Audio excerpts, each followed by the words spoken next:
Good day everyone! Ito nga pala yung video namin nung naligo kami sa Enriqueta. Meron nga diyang tulala kasi naiwan niya yung pangmalakasang outfit niya. Yan kasi sobrang excited maligo. Pero ang mahalaga ay maliligo ka pa din mamaya. Ayan nga yung isa, tamad magdala ng helmet niya. Nilagay sa taas ng ulo niya yung helmet. Yan nga pala yung bring namin guys.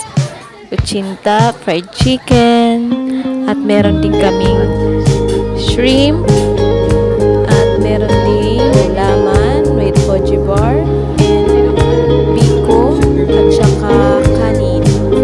Meron din kayong pansit, akong bumili niya. Spaghetti pala.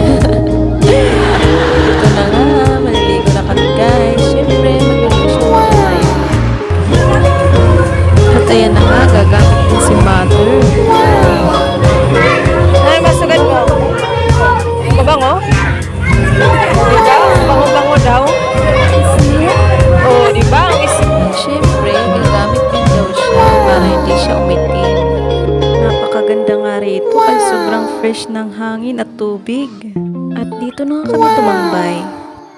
At kita nyo naman, nag-enjoy yung mga bata sa pagligo. Nag-enjoy din yung mother sa pagsayaw. At sa sobrang enjoy, inabot na nga kami ng gabi.